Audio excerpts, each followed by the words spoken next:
আসসালামু আলাইকুম। ছোট্ট কয়েকটা কথা বলার দরকার, যেগুলো আসলে ফেসবুকে লিখে বলা সম্ভব না।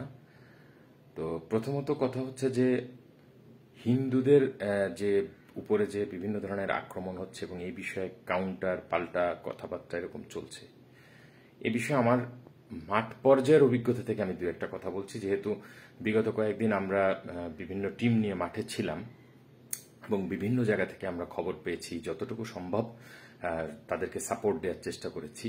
আমি একটা কমেন্ট থেকে বলি যে একটি হিন্দু পরিচালিত একটি পেজে আমরা যখন দেখছি অনেক এলোমেলো কথা হচ্ছে, তখন আমি লিখলাম যে আমরা আমাদের জীবনের শেষ রক্তবিন্দু দিয়ে হলেও কিন্তু তাদের রক্ষা করার জন্য আমরা চেষ্টা করছি।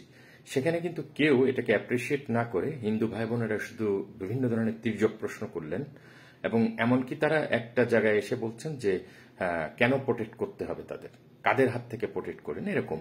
তো দেশের একটা ক্রান্তি লগ্নে বা রাষ্ট্রের ক্রান্তি লগ্নে মাঝে মধ্যে নয়, বরং সবসময় সারা বিশ্বে এরকম ঘটনা ঘটে। আপনারা জানেন ব্রিটেনে একবার সারা ব্রিটেনের মতো দেশে গত 10-12 বছর আগের কথা, সারা ব্রিটেন অন্ধকার হয়ে গিয়েছিল এবং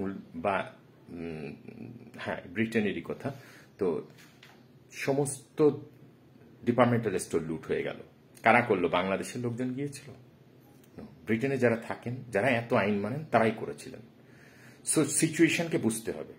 এবার আসি কেন আমি হিন্দু ধর্মাবলম্বী ভাই বোনদের ব্যাপারে কিছু কথা বলতে এলাম।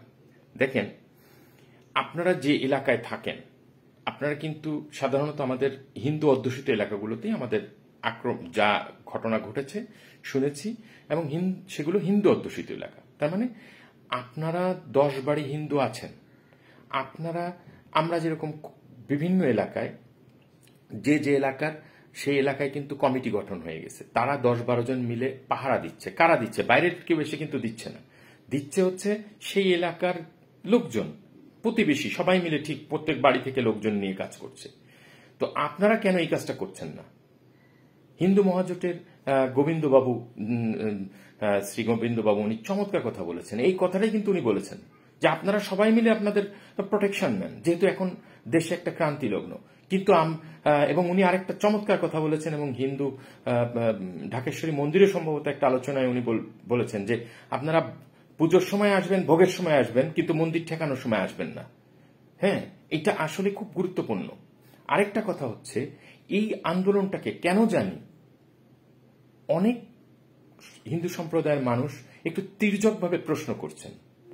এই প্রশ্নটা আমাকে খুব কষ্ট দিচ্ছে যে এই আন্দোলনে আমাদের হিন্দু, খ্রিস্টান, বৌদ্ধ, চাকমা সবাই ছিল, উপজাতি, পাহাড়ি সবাই ছিল। তাহলে হঠাৎ করে একটা দল বলছে যে তাদের এই আন্দোলনের ব্যাপারে কি লাভ হলো, কেন হলো, 72 ঘন্টা যেতে পারেনি, সবাই মিলে কিন্তু প্রশ্ন করা শুরু করলো। এইটা তো হবে না। একটা রাষ্ট্র কিন্তু 1 মিনিটের কোনো সমাধান করে না। রাষ্ট্র কিন্তু অনিল কাপুরের নায়ক সিনেমা না, এটা বুঝতে হবে। রাষ্ট্রযন্ত্র দীর্ঘদিন ধরে নোংরা হয়ে আছে। এখন আপনারা যদি এসব করেন, তাহলে যে জিনিসটা হবে সেটা হচ্ছে এই নোংরা রাষ্ট্রযন্ত্রকে আপনি পরিষ্কার করতে পারবেন না, আবারও সেই দুর্নীতি, ঘুষ, নিপীড়নের মধ্যে যাবেন। আর যদি একটু ধৈর্য ধরেন, তাহলে অবশ্যই একটা সুন্দর কিছু হবে। পরিশেষে একটা কথা বলতে চাই যে একটা নতুন কিছু সৃষ্টি হতে গেলে, আমরা যদি মানুষের উদাহরণ দিই, একটা শিশু জন্মগ্রহণ করতে গেলে একটা মা কিন্তু মৃত্যুর মুখে থাকে, তাকে প্রচন্ড স্যাক্রিফাইস করতে হয়, প্রচন্ড কষ্ট করতে হয়, তারপরে একটা সন্তান জন্ম হয়, এবং জন্মদান প্রক্রিয়াটা প্রচন্ড কষ্টের। তো